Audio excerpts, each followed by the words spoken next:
Oke, udah kelihatan?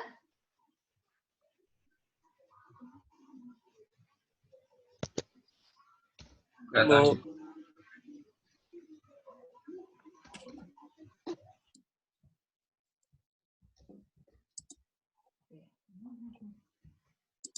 Kita akan belajar manajemen modal kerja atau manajemen dalam bagian dari manajemen keuangan.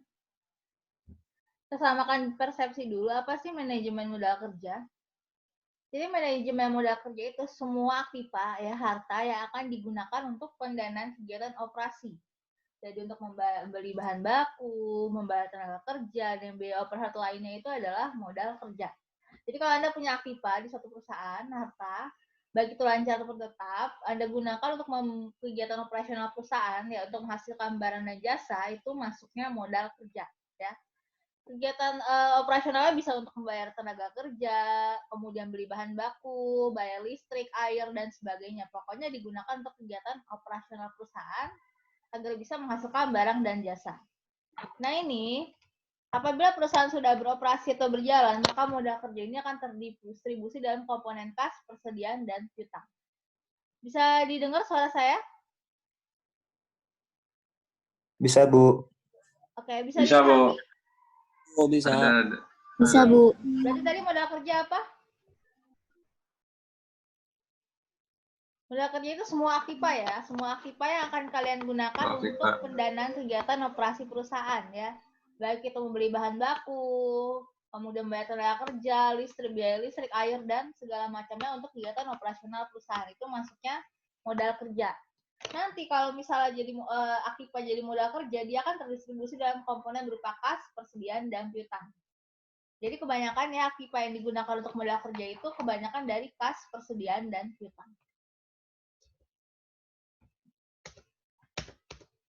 Nah, bisa sih.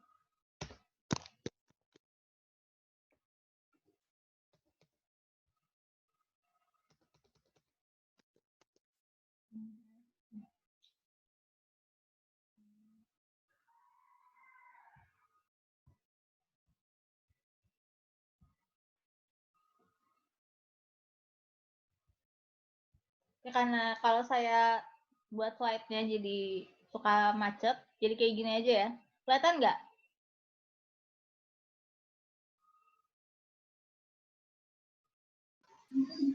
Kelihatan, Bu. Kelihatan, Bu.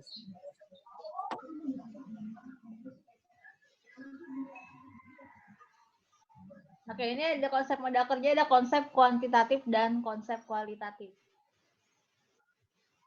Ada konsep kuantitatif itu ada yang namanya modal kerja bruto atau gross working capital. Ada yang konsep kualitatif ya ini melihat setelah dikurangi hutang lancar. Jadi kalau konsep kuantitatif menganggap semua aktiva lancar yang kalian miliki itu bisa digunakan sebagai modal kerja ya. Aktiva lancar ingat yang bisa mudah diuangkan, yang mudah dicairkan ya seperti kas, hutang, dan persediaan. Itu semua jumlah kas, hutang, persediaan yang dimiliki perusahaan itu dianggap bisa menjadi modal kerja ya. Nah, ini konsep kuantitatif ini melahirkan istilah modal kerja kotor atau gross working capital karena dia menghitung semua kas, hutang, persediaan secara langsung digunakan untuk sebagai modal kerja. Beda dengan konsep kualitatif. Konsep kualitatif beranggapan aktiva yang bisa digunakan untuk sebagai modal kerja, ya aktiva lancar yang bisa digunakan untuk modal kerja itu harus sudah dikurangi hutang-hutang lancar. Jadi dikurangi harus bayar kewajiban dulu, baru bisa yang setelah dikurangi hutang baru bisa dianggap tersedia untuk digunakan sebagai modal kerja ya atau modal kerja bersih, modal kerja neto. Ya di sini modal kerja bersih, modal kerja neto. Jadi kalau kuantitatif itu menganggap semua aktiva yang lancar yang kalian miliki bisa digunakan untuk modal kerja. Kalau konsep kualitatif itu beranggapan aktiva yang bisa lancar yang bisa digunakan untuk modal kerja itu harus dikurangi hutang-hutang lancar dulu ya. Jadi harus dibersihkan dari hutang-hutang dulu baru bisa digunakan sebagai modal kerja. Makanya ada istilah modal kerja bersih. Kalau modal kerja kotor itu belum dikurangi hutang lancar. Bisa dipahami konsepnya sampai sini? Halo? Bisa dipahami? Bisa, Bu.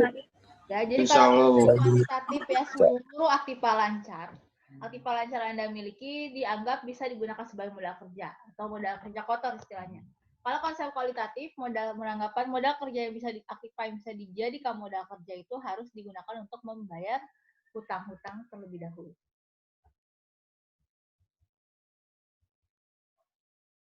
Nah, kemudian ini ada konsep modal kerja, ada konsep fungsional.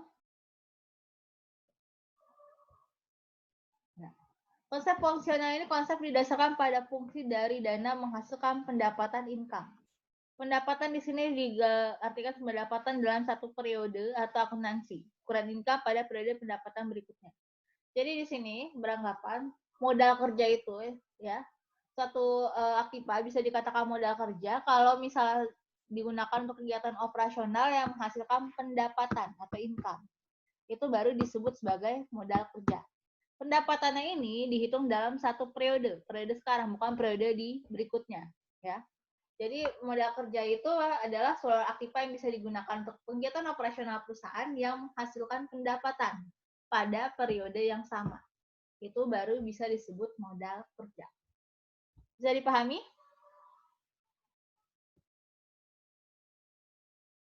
Kedengeran nggak? Kedengeran, Bu. Nah, itu jadi seluruh modal kerja ya yang bisa digunakan untuk kegiatan operasional perusahaan bisa disebut modal kerja kalau bukan hanya digunakan untuk kegiatan operasional perusahaan tapi juga menghasilkan income pada satu periode yang sama, bukan income di periode berikutnya. Itulah konsep fungsional. Nah, ini masih ada konsep fungsional. Ya, pengertian modal kerja karena ada konsep fungsional kan tadi kalau modal kerja itu dia digunakan aktiva yang digunakan untuk kegiatan operasional perusahaan dan menghasilkan income pada satu periode yang sama. Nah, ini karena konsep ini ada beberapa istilah ya.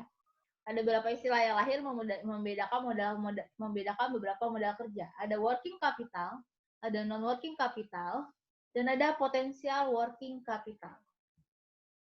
Kalau working capital, yaitu semua modal kerja yang digunakan perusahaan untuk membiayai kegiatan operasional perusahaan untuk mencapai tujuan fungsi perusahaan secara langsung. Jadi gini, kalau working capital itu Anda punya aktiva lancar, misal Anda gunakan untuk membeli bahan baku, memproduksi barang dan jasa. Nah, itu kan barang dan jasa dijual langsung dapat income pada saat itu juga. Itu baru yang disebut namanya working capital. Ya. Jadi semua modal kerja yang digunakan untuk membelanjai aktiva yang sesuai dengan tujuan atau fungsi perusahaan. Tujuan perusahaan apa sih? Untuk mendapatkan income kan? Ya, tujuan utamanya mendapatkan income. Nah, ini semua aktiva yang digunakan untuk dibelanjai untuk membiayai kegiatan operasional perusahaan agar bisa menghasilkan income secara langsung satu periode itu masuk working capital. Dan kemudian ada istilah non-working capital. Non-working capital ketika dana yang Anda gunakan itu, aktiva yang Anda gunakan, itu digunakan untuk membelanjakan sesuatu yang tidak langsung menghasilkan current income. Jadi, tadi kan kalau misalnya konsep fungsional itu, aktiva dibelanjakan untuk kegiatan operasional perusahaan langsung dapat income pada saat itu juga. Kalau misalnya aktivanya digunakan untuk membiayai kegiatan perusahaan, tapi income-nya itu didapatnya tidak dalam satu periode, masih lama, itu masuknya non-working capital. Contohnya ketika perusahaan menanamkan dananya untuk beli investasi tanah, gedung, dan sebagainya, itu kan nggak langsung return ya, nggak langsung mendapatkan income dari si investasi itu secara langsung. Beda dengan kalau misalnya perusahaan menjual memproduksi barang dan jasa, kemudian dijual langsung dapat income. Kalau non-working capital ya, dia digunakan untuk membeli barang dan jasa yang investasi dalam bentuk aktiva tetap, di mana tidak langsung mendapatkan si income yang langsung ya, di mana tidak mendapatkan income yang langsung ya. Contohnya Anda investasi tanah, gedung dan sebagainya tidak mendapat income langsung, itu masuknya ke non-working capital ya, karena tidak menghasilkan current income. Bisa dimengerti di sini? Bisa, Bu. Oke, jadi kalau working capital ya, Anda membelanjakan aktiva Anda untuk kegiatan operasional perusahaan langsung dapat income pada periode yang sama. Kalau non-working capital, Anda membelanjakan aktiva perusahaan untuk investasi yang income-nya Anda akan dapatkan di masa depan yang masih lama, itu masukkan non-working capital.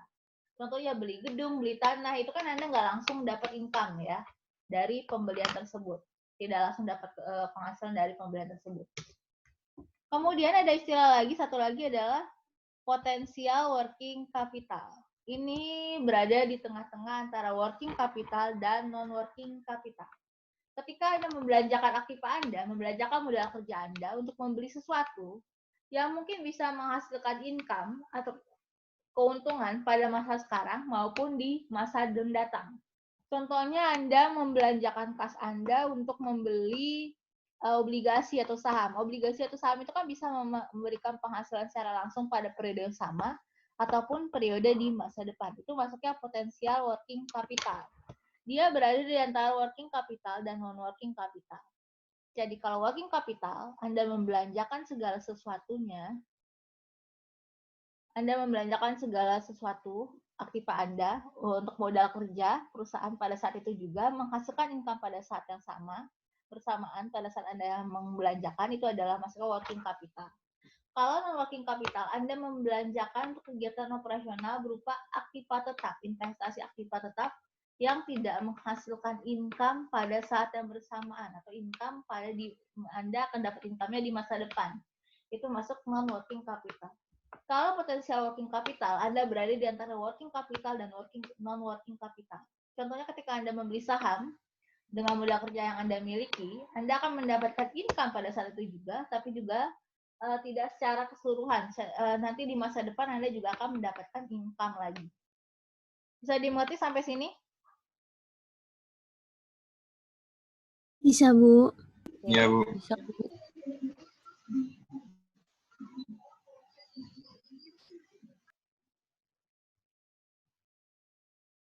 Nah, ini konsep modal kerja ya. Untuk lebih jelas konsep modal kerja ini aktiva lancar. Ya, ini contoh ini potensial working ya, bukan potensial ya. Ini working capital ini ketika aktiva lancar digunakan untuk membelanjakan kegiatan operasional itu masuknya potensial working. Masuknya working ya, masuknya working modal. Kemudian ada yang non working ya kalau dibelanjakan aktiva tetap seperti ini yang tidak langsung menghasilkan income. Ada juga yang masuk ke potensial working capital. Potensial working capital ketika dimasukkan di laba, saham, dan obligasi yang menghasilkan income pada masa sekarang maupun di masa depan. Jadi kalau misalnya Anda ini kan kayak piutang, persediaan, itu kan Anda langsung mendapatkan income-nya dari pembelanjaan ini. Ini jadi working capital itu untuk pembelanjaan aktiva lancar, untuk gampang diingatnya aktiva lancar yang langsung menghasilkan income pada saat itu juga. Kalau non-working capital itu digunakan untuk pembelanjaan aktiva tetap yang income-nya akan datang pada masa depan, tidak satu periode. Kemudian ada potensial working capital ya, kayak saham, laba ditahan, itu Anda membelanjakan, Anda dapat income pada saat itu juga, tapi juga di masa depan Anda akan dapat income.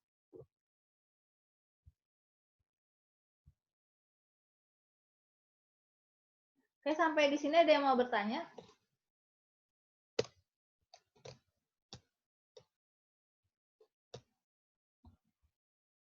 Kalau tidak ada yang mau bertanya, mari kita lanjutkan ya. Oke, ini konsep modal kerja ya.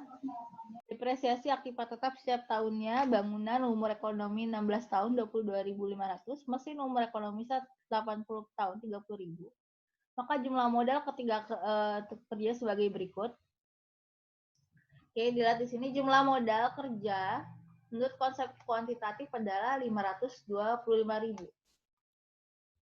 Kenapa 525.000? Karena semua aktiva lancar, berdasarkan konsep kerja kualitatif, adalah semua aktiva lancar bisa digunakan untuk modal kerja.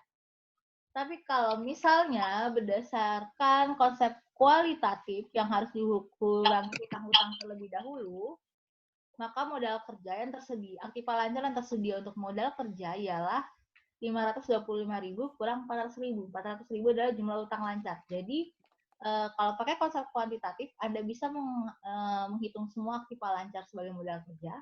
Kalau pakai konsep kualitatif dikurangi hutang-hutang lancar terlebih dahulu, aktiva lancar yang bisa digunakan sebagai modal kerja cuma 125.000. Oke, bisa dipahami di sini? Bisa, Bu. Ya, ini nih, coba lihat ini Ya. working capital, non-working capital, potensial working capital, ini dilihat dari catatan yang sebelumnya ya. Working capital. Working capital yang tadi langsung digunakan untuk memproduksi barang dan jasa dan menghasilkan income pada saat itu juga. Lihat dari modal kerja working capitalnya dari digunakan untuk kas, persediaan barang, piutang, depresiasi bangunan, depresiasi mesin masuk ke modal kerja working capital. Bukan modal kerja non working capital ya, aktiva tetap, tanah, gedung, mesin, 622.500. Kemudian modal kerja potensialnya ya untuk beli saham, efek saham ini sekitar 240.000 ya. Bisa dilihat ya bedanya ya. Mana potensial working capital, mana working capital, dan mana non working capital. Pokoknya ingat aja kalau non working capital itu untuk aktiva tetap yang tidak langsung menghasilkan. Kalau working capital untuk aktiva lancar, pembelajaran aktiva lancar yang langsung menghasilkan income. Kalau misalnya potensial working capital itu untuk pembelajaran saham, obligasi yang akan langsung menghasilkan income, sekaligus juga akan menghasilkan income di masa depan. Itu yang jenis-jenis modal kerja ya, berdasarkan konsep fungsional. Oke, bisa dipahami sampai sini? Bisa, Bu. Bisa, Bu. Oke. Sekarang kita lihat konsep modal kerja menurut W.B. Tyler. Tadi kan konsep modal kerja fungsional ya, dari cara penggunaannya. Nah, ini konsep modal kerja menurut W.B. Tyler. Ada modal kerja tetap, permanen atau permanen working capital, dibagi lagi menjadi modal kerja primer, modal kerja normal, dan kemudian ada modal kerja variabel ya. Jadi modal kerja itu ada modal kerja tetap, ada modal kerja variabel. Modal kerja tetap dibagi lagi jadi modal kerja tetap permanen, modal kerja primer dan modal kerja normal. Kalau misalnya modal kerja variabel dibagi lagi jadi modal kerja musiman, modal kerja siklis, dan modal kerja darurat. Kita lihat di sini modal kerja tetap dulu ya. Modal kerja tetap itu adalah sejumlah tertentu, modal kerja dalam jumlah tertentu yang harus disediakan perusahaan agar bisa menjalankan kegiatan usahanya secara lancar, cara meneruskan kegiatan usahanya secara lancar ya, secara terus menerus. Modal kerja permanen dibedakan jadi dua ya, modal kerja primer, jumlah modal kerja yang harus ada perusahaan untuk menjamin kontinuitas usahanya. Dan modal kerja normal, modal kerja yang digunakan untuk menyelenggarakan kegiatan produksi pada kapasitas normal. Misalnya gini, sebulan perusahaan itu memproduksi 100 unit. Modal kerja normal itu modal kerja yang harus ada, dalam jumlah yang harus ada untuk memproduksi si 100 unit tersebut. Bentar ya.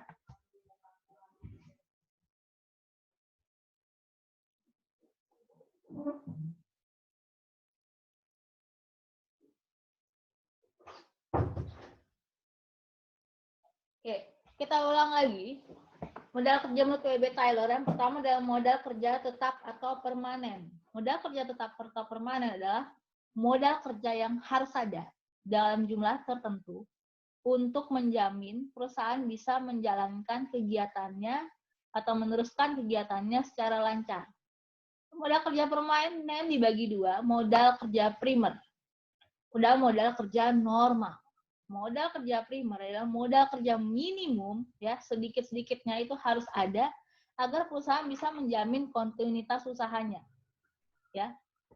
Jadi kalau misalnya perusahaan mau terus berusaha, mau terus ada kegiatan usaha, itu harus ada modal kerja primer dengan berarti jumlah minimum yang harus ada untuk menjamin perusahaan bisa menjalankan kontinuitas usahanya.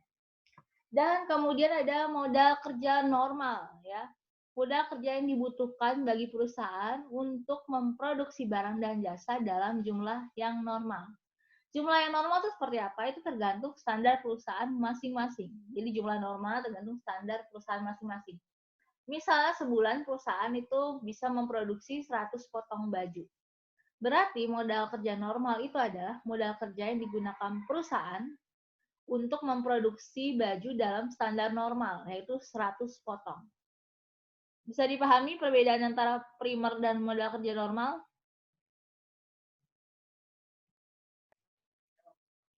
Bagaimana yang lain? Bisa, Bu. Bisa ya. Kemudian ada modal kerja variabel. Modal kerja variabel itu adalah modal kerja. Kalau ini kan jumlahnya harus tetap ya, modal kerja primer. Tetap dalam artian dia minimum harus sedia segitu untuk tetap kegiatan perusahaan berjalan lancar. Itu modal kerja primer.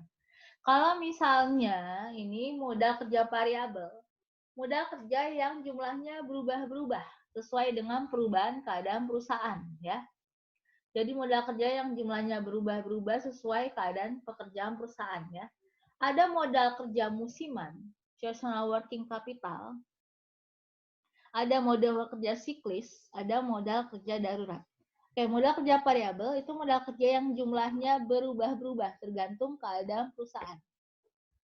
Dibagi lagi ada 3, modal kerja musiman, modal kerja siklis, modal kerja darurat. Modal kerja musiman yaitu modal kerja yang jumlahnya berubah-berubah tergantung fluktuasi musim. Contohnya perusahaan rokok pada musim panen tembakau harus menambah modal kerjanya untuk membeli tembakau. Jadi gini, ada saatnya misalnya Anda perusahaan teh atau perusahaan tembakau. Itu kan untuk produksinya bergantung pada masa panen teh, pada masa panen tembakau. Ada saatnya masa panen teh atau masa panen tembakau itu terjadi lebih besar daripada daripada bulan-bulan sebelumnya, daripada bulan-bulan yang lain. Nah, pada saat lagi musim panen sedang tinggi, Anda harus menambah modal kerja musiman ya. Contoh perusahaan rokok pada musim panen tembakau harus menambah modal kerjanya untuk membeli tembakau. Ya, jadi modal kerja musiman itu kenapa dia berubah-berubah? Karena terkadang ada variabel tertentu yang berubah-berubah tergantung musimnya ya. Misalnya kalau dia pada saat musim tembakau, maka modal kerjanya harus ditingkatkan untuk membeli tembakau lebih banyak. Ini contoh modal kerja musiman. Kemudian ada modal kerja siklis. Modal kerja yang jumlah berubah-berubah dikarenakan fluktuasi konjungtur perekonomian. Fluktuasi konjungtur perekonomian contohnya adalah perubahan jumlah permintaan, kemudian perubahan keputusan pemerintah, sehingga terus-menerus jumlah permintaan itu berubah-berubah tergantung dari keadaan ekonomi pada saat itu. Contohnya kalau Lebaran sama Natal, itu orang-orang beli baju lebih banyak, sehingga perusahaan-perusahaan garment itu harus mengeluarkan modal kerja lebih besar agar bisa memenuhi kebutuhan konsumen. Kalau dia mau menghasilkan lebih banyak ya, mau mendapatkan income lebih banyak. Kemudian ada modal kerja darurat. Modal kerja darurat adalah modal kerja yang berubah-berubah disebabkan karena kegiatan darurat. Contohnya ada pembukaan buruh, banjir, dan bencana alamnya, sehingga kalau bencana alam itu modal kerja yang dikeluarkan itu harus lebih besar dari biasanya. Bisa dipahami nggak sih antara beda modal kerja musiman, siklis, dan darurat? Bisa, Bu. Bisa, Bu. Ya, Bu. Jadi modal kerja variabel dan modal kerja yang berubah-berubah ya. Jumlahnya berubah-berubah tergantung perubahan dalam perusahaan. Kalau musiman itu tergantung satu atau beberapa variabel tertentu yang tergantung pada fluktuasi musim. Misalnya pas rokok harus musim panen tembakau, modal kerjanya harus mengeluarkan lebih banyak. Atau pada saat perusahaan teh, pada saat musim daun teh panen harus mengeluarkan modal kerja lebih banyak. Kemudian modal kerja siklis ya, itu modal kerja berubah-berubah tergantung keadaan ekonomi di suatu negara, juga tergantung konjungtur perekonomiannya. Misalnya pas Lebaran, lebih banyak permintaan baju ya. Untuk memenuhi permintaan baju pada masa Lebaran atau Natal, perusahaan itu harus memproduksi lebih banyak. Otomatis modal kerja yang harus dibutuhkan itu akan lebih banyak. Itu modal kerja siklis. Kemudian ada modal kerja darurat. Modal kerja yang dimana berubah-berubah tergantung keadaan darurat. Misalnya ada pembukaan buruh, banjir, dan bencana alam lainnya, maka modal kerja untuk mengatasi hal tersebut karena kolaps dan sebagainya menjadi lebih banyak. Oke, kalau digambarkan seperti ini jadinya. Sebentar.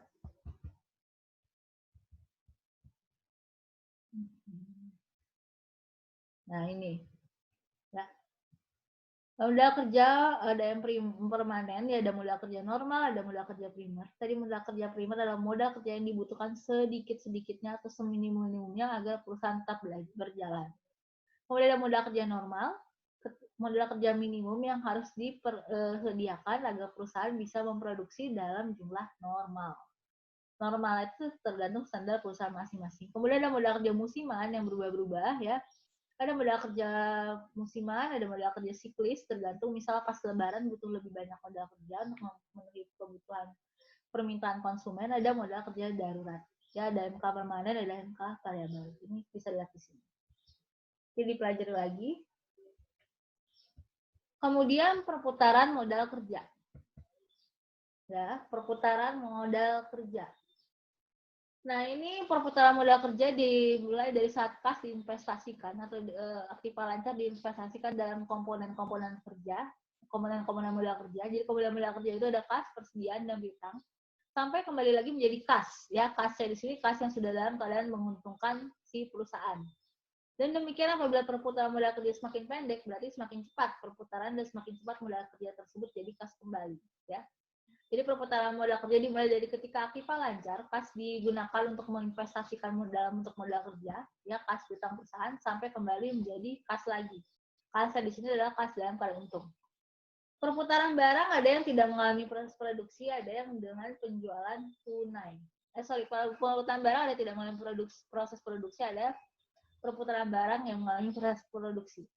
Proses produksi dibagi dengan penjualan kredit dan penjualan tunai. Ya, ini kalau misal penjualan kredit Anda tidak mengalami proses produksi, Anda menggunakan kas untuk membeli barang, kemudian dijual secara piutang, dan baru menerima kas lagi setelah piutangnya dibayar. Ini berarti ada di cycle-nya ada 4 tahap ya. Dari kas, Anda beli kas, Anda beli barang dijual tapi dijual dengan cara piutang dibayar, baru Anda menerima kas lagi ya. Baru itu namanya baru disebut berputar.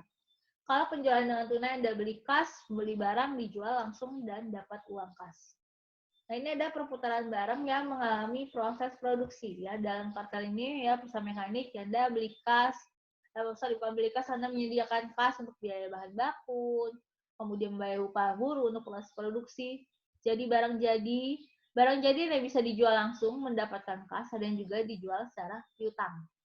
Ya, dijual secara piutang berarti nanti Anda akan menunggu lebih lama lagi untuk mendapatkan si kas. Perputarannya jadi lebih panjang. Oke, bisa dipahami sampai sini? Perputaran modal kerja. Jadi dimulai dari ketika kas dibelanjakan untuk memproduksi atau memperoleh barang dan jasa untuk sampai dijual kembali, dan dari hasil penjualan itu diperoleh kas lagi. Nah, ini ada yang secara mengalami proses produksi, ada yang tidak mengalami proses produksi ya. Contohnya barang perusahaan-perusahaan bukan perusahaan manufaktur itu kan kalau jual sesuatu itu juga dia tidak memperbaiki lagi, langsung dijual dari supplier ke konsumen. Nah, ini lamanya perputaran modal tergantung dari cara Anda menjualnya dan juga dari cara Anda memproduksinya. Apakah Anda bergantung dari supplier, jadi nggak perlu produksi ulang, itu pasti akan lebih cepat perputaran modalnya. Atau Anda perusahaan manufaktur yang melakukan produksi barang dan jasa, menggunakan banyak karyawan, berarti nanti perputaran modal kerjanya akan lebih lama. Oke, perputaran modal kerja bisa dimengerti? Bisa, Bu. Bisa, Bu. Oke. Saya bisa, Bu. Nah, ini faktor-faktor yang mempengaruhi modal kerja ya. Pertama, volume penjualan. Semakin besar volume penjualan, semakin besar pula modal kerja yang harus digunakan dan sebaliknya. Jadi gini, kalau Anda volume penjualannya tinggi, misalnya Anda awalnya cuma menjual 200 unit per bulan. Kemudian Anda berniat menambah untuk memenuhi jumlah konsumen. Nah, dari Anda biasa jual 200 unit, sekarang jadi jual 300 unit. Nah, untuk supaya bisa jual 300 unit itu berarti modal kerjanya harus ditambah ya. Sama aja kayak memperluas usaha atau menjual lebih banyak kan berarti Anda modal kerjanya harus lebih besar. Ya, singkatnya Anda misal punya online shop, Anda jual sebulan itu 50 unit. Nah, Anda mau meningkatkan meningkatkan penjualannya dan menjadi jual 100 unit. Berarti kan Anda harus beli lebih banyak lagi dari supplier. Otomatis modal kerjanya akan lebih banyak ya, lebih harusnya menyediakan modal kerja lebih. Itu adalah volume penjualan. Kemudian tergantung juga dari kebijakan penjualan kredit. Semakin pendek perusahaan menetapkan kebijakan pengumpulan piutang, maka modal kerja akan semakin besar karena cepat terkumpul dan sebaliknya. Jadi gini, kalau Anda jual kredit, tadi kan berarti perputaran modal kerjanya lebih lama. Perputaran modal kerja lebih lama berarti tidak cepat terkumpul kasnya, tidak cepat balik. Berarti modal kerjanya akan semakin besar yang dibutuhkan ya. Kemudian pengaruh musim ya tadi yang modal musiman ya, terkait dengan produksi dipasarkan perusahaan. Jadi perusahaan tergantung musim, misalnya perusahaan es krim, hujan, pertanian dan sebagainya. Pada musim hujan pasti kan banyak permintaan payung. Untuk bisa memenuhi permintaan payung tersebut harus memproduksi lebih banyak. Berarti modal kerjanya harus lebih banyak. Itu contoh pengaruh musim. Kemudian ada kemajuan teknologi, ya. Semakin maju teknologi yang digunakan perusahaan untuk memproduksi barang, biasanya semakin besar modal kerja yang dibutuhkan. Karena apa? Kan harus membiayai teknologi yang lebih maju. Kemudian membiayai pemeliharaan mesin dan sebagainya. Itu adalah faktor-faktor yang mempengaruhi modal kerja ya. Jadi volume penjualan, semakin besar volume yang ingin barang yang ingin dijual, semakin besar volume penjualannya. Kebijakan penjualan kredit, kalau misalnya Anda sering menjual barang secara kredit, biasanya volume penjualannya, modal kerjanya itu pengembalian modal kerjanya akan lebih lamban. Pengaruh musim, pada musim tertentu barang tertentu naik permintaannya, otomatis untuk memenuhi permintaan konsumen harus diproduksi lebih banyak, berarti membutuhkan modal kerja lebih banyak. Kemudian ada kemajuan teknologi.